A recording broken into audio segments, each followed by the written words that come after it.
bonne année à tous. Je vous souhaite vraiment une excellente année 2019, du succès dans tous les projets que vous entreprenez actuellement, et je sais qu'ils sont nombreux et ambitieux. Succès aussi dans vos projets personnels, et puis bien évidemment la santé. On va vous faire une restitution là où David, Peggy et Fabien ont pendant les 3 jours de la NRF, plus de jours au CES, étaient sur les différents stands. J'attire surtout l'attention sur le nombre de sessions de conférences, puisque la NRF a la particularité d'avoir plus de 200 conférences qui sont présentées là-bas sur les 3 jours, 3 jours et demi. Nous, de notre côté, à 3 et 3,5 avec moi, on en a fait pas moins de 100. Et donc, c'est cette restitution-là qu'on veut vous faire là aujourd'hui, avec les yeux de Peak Time. C'est pas exhaustif. Il y a des sujets sur lesquels on est un peu moins concerné, mais c'est vraiment des sujets qui touchent directement au commerce et au commerce du commerce, qui est notre positionnement et là où on vous accompagne aujourd'hui. Voilà, je n'en dirai pas plus. Je vais passer la parole à David. Et je vous souhaite une très très bonne conférence. On se revoit après.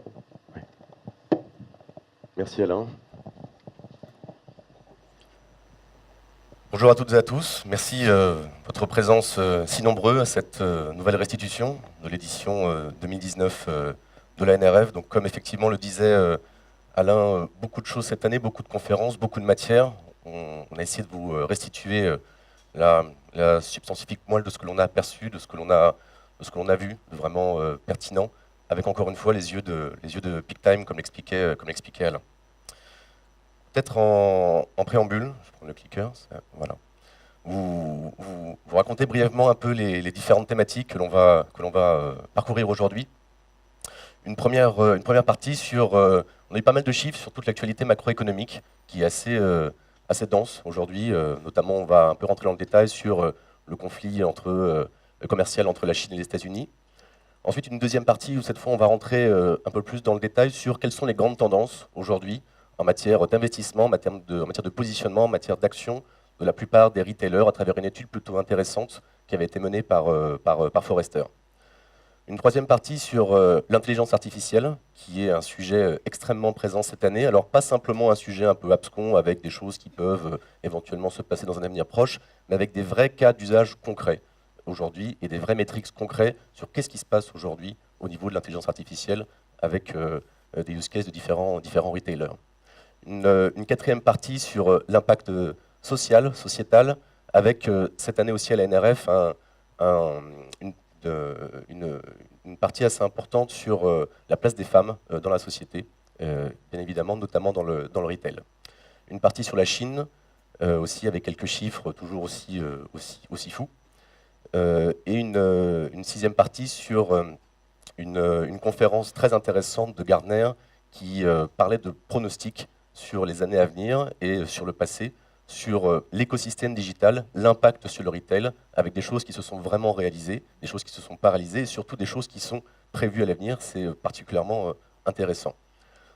The Full for Real, c'est pour expliquer aujourd'hui ou raconter, et Fabien racontera ça très bien, une histoire, ou plutôt un cas plutôt intéressant sur, on parle beaucoup d'omnicanal, qu'est-ce qui peut aujourd'hui exister ou arriver après l'omnicanal, avec un cas particulièrement intéressant.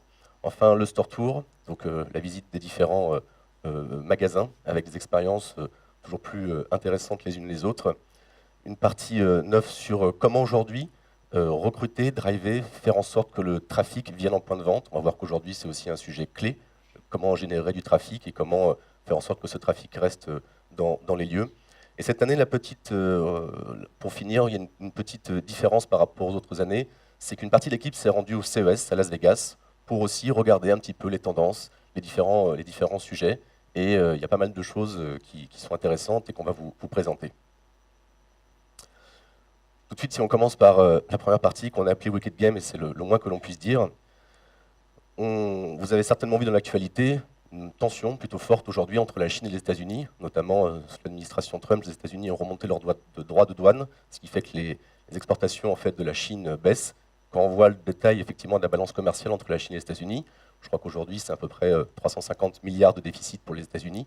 Donc manière, on va dire, de faire une guerre commerciale, aujourd'hui on en parle beaucoup, ça impacte la Chine, mais ça impacte aussi l'Europe, notamment la France et l'Allemagne, qui ont dans leur PIB une quote-part importante à l'export. Donc on voit aujourd'hui qu'il y a non pas une crise systémique, mais une inquiétude assez systémique à l'échelle du monde qui est en train d'être mise en place par cette guerre commerciale qu'aujourd'hui met en place l'administration Trump, mais que l'on comprend aussi sans rentrer nécessairement dans les détails, parce qu'il y a la taxe à l'importation que mettent aussi en place la Chine et d'autres pays de l'Europe. Donc ça crée une tension commerciale globale, puisque effectivement les pays échangent moins par la force des choses. Il y a une conférence très intéressante de Deloitte qui nous racontait le piège de Thucydide, ce qu'il appelait le piège de Thucydide. Alors c'était plutôt assez intéressant. Il expliquait qu'à travers les âges, à chaque fois qu'il y a eu un acteur leader dans un pays et qui était contesté par un nouveau challenger important qui arrivait, c'était inéluctable qui est la guerre. Et aujourd'hui, on s'aperçoit qu'on est dans un contexte de guerre commerciale qui effectivement oppose la Chine et les États-Unis et qui risque d'avoir des effets de bord assez importants. Donc une taxe sur l'importation des produits type acier, aluminium et autres produits manufacturés qui viennent de Chine. Les choses sont en train d'un peu de se tasser, puisque les effets de bord, si ça continue, peuvent être effectivement assez complexes. La NRF se passe aux États-Unis, on parle beaucoup nécessairement des États-Unis. Aux États-Unis, la croissance est importante, les ventes au niveau du retail se passent plutôt bien. Ils ont un taux de chômage qui est historiquement faible. Depuis 50 ans, ils n'ont jamais eu un emploi aussi important. On remarque aussi une augmentation des taux d'intérêt de la Fed qui vient impacter sur les coûts du crédit, qui vient aussi impacter tout le marché de l'immobilier. Mais la croissance est plutôt bonne actuellement. Ce que l'on note avec les taux de la Fed qui remontent, c'est que historiquement, ils avaient baissé après la crise 2008-2009, parce que ça sert de levier pour justement piloter un petit peu l'épargne. Et là, ils remontent peut-être en attente d'une prochaine récession, parce que ce que l'on peut imaginer avec aujourd'hui cette économie qui va plutôt bien, c'est un risque de surchauffe à venir. Sur la Chine, puisque on disait avant, effectivement, il y a d'une part un vrai sujet sur les exportations, mais il y a aussi un sujet sur la croissance. Et ce qui fait un peu frémir le monde, la croissance de la Chine décélère. On est aujourd'hui à 6,4 points de croissance, ce qui est un peu plus faible par rapport à l'histoire aujourd'hui de la Chine, la croissance plutôt très importante et soutenue de la Chine, avec une baisse de l'indice de production, avec une baisse des ventes au niveau du retail, et notamment aussi une baisse du remplacement du nombre de véhicules, qui est souvent un indicateur assez intéressant pour pouvoir avoir une vue de la croissance du pays. Et puis des incertitudes sur la politique économique du pays. On comprend aussi que cette guerre commerciale, elle vient du fait que la Chine fait un dumping assez important, ne respecte pas nécessairement les lois du commerce international, ne respecte pas notamment certaines lois sur l'impact carbone. On va en venir. Donc une vraie aussi incertitude sur la politique économique en Chine, qui reste quand même un pays, certes encore en croissance forte, mais très endetté, avec un endettement qui est aujourd'hui à peu près 300% du PIB, ce qui est absolument gigantesque. Donc une forte intervention de l'État. Est-ce que cette intervention de l'État va pouvoir durer? En Europe, une croissance qui est relativement faible, mais avec des ventes qui sont quand même au rendez-vous, une inflation aussi qui est plutôt faible. Le principal risque en Europe, c'est un risque de contagion suite au Brexit. C'est-à-dire qu'aujourd'hui, il y a un risque de dislocation politique et donc de faiblesse économique qui peut être assez important, notamment avec ce qui se passe en Italie. Certains économistes disent que ce qui se passe en Italie, c'est la Grèce puissance 10. C'est vrai qu'on est face à une dette de 2000 milliards en Italie, face à une dette qui était 300 milliards pour la Grèce, et un vrai risque politique. On parle un peu aujourd'hui d'un Italixit. S'il y a un Italixit qui se met en place suite à un Brexit, ça peut effectivement avoir un effet contagion assez important. Donc voilà, point aussi qui a été pas mal remonté sur cette conférence et sur d'autres conférences aussi. Maintenant, rentrons un peu plus dans le détail des chiffres du retail, où là, il y a un focus sur les 250 plus importants retailers du monde en termes de revenus. C'est le top 250 des retailers à l'échelle du monde. Donc si on voit quelques chiffres rapidement, ces 250 retailers, ils agrègent tous ensemble un revenu de 4,53 000 milliards de dollars. Ils ont une croissance actualisée annuelle à peu près 3,3%. Ce que l'on voit, c'est que ça augmente en fait chaque année. C'est-à-dire que l'année dernière, c'était un peu plus faible. Et aujourd'hui, la taille moyenne d'un des retailers dans ces top 250, il fait 18,1 milliards de profit. Pour rentrer, il faut faire 3,7 milliards, ce qui était encore un peu plus faible. Donc on voit que les volumes augmentent. Et on voit que 23,6% de ces retailers ont une activité à l'étranger. On est sur un revenu net composite de 3,3%. Comme chaque année, il y a le top 10 des retailers en termes de revenus, avec sans surprise toujours Walmart, qui a une position inchangée et un revenu qui atteint aujourd'hui 500 milliards de dollars. Ce que l'on peut noter, c'est qu'Amazon a pris encore 2 places par rapport à l'année dernière, et quand vous voyez les revenus d'Amazon, on peut imaginer que l'année prochaine, cette même conférence, je vous restituerai Amazon en 2e place, et non pas aujourd'hui en 4e place. Comment aujourd'hui ces acteurs évoluent, comment est-ce qu'ils vont tirer leur croissance? Sans surprise, via de la croissance organique. On va voir aujourd'hui quelles sont les mesures qu'ils mettent en place, notamment pour pouvoir booster cette croissance organique, et aujourd'hui aussi par les acquisitions de pure players, notamment digitaux, pour aller chercher de nouveaux leviers de croissance et apprendre aussi. Si on fait une répartition géographique maintenant, toujours sur ces 250 retailers, on voit que les revenus à 48% sont en Amérique du Nord, pour 1,6% en Amérique latine. En Europe, c'est un peu moins de 34%, avec un peu moins de 6,5% en France. Afrique et Moyen-Orient, 1,3%, et l'Asie-Pacifique, 15,4%. On s'aperçoit d'année en année que ça ne bouge pas énormément. Si on voit maintenant par secteur d'activité, 4 principaux secteurs d'activité, enfin 3 principaux et un secteur plus diversifié, tout ce qui est industrie textile, aujourd'hui représente un peu moins de 10% de ses revenus. Par contre, c'est là où les résultats, la marge nette est la plus importante. Le driver principal aujourd'hui, ça reste tout ce qui est distribution grande consommation, à 66,2%, et tout ce qui est hardlines, donc distribution spécialisée, par exemple tout ce qui est électroménager, et en croissance significative. C'est le domaine où il y a le plus de croissance aujourd'hui. Alors maintenant, sur l'ensemble des retailers, voyons ceux qui ont le top 10 qui ont la plus forte croissance. Alors ça, c'est assez intéressant parce que ça évolue chaque année. On voit là que dans le top 4, il y a principalement des acteurs chinois et américains. Okay, mais on voit qu'aujourd'hui, le numéro 1, c'est une structure qui s'appelle, enfin un groupe qui s'appelle Albertsons & Company, que certains connaissent peut-être.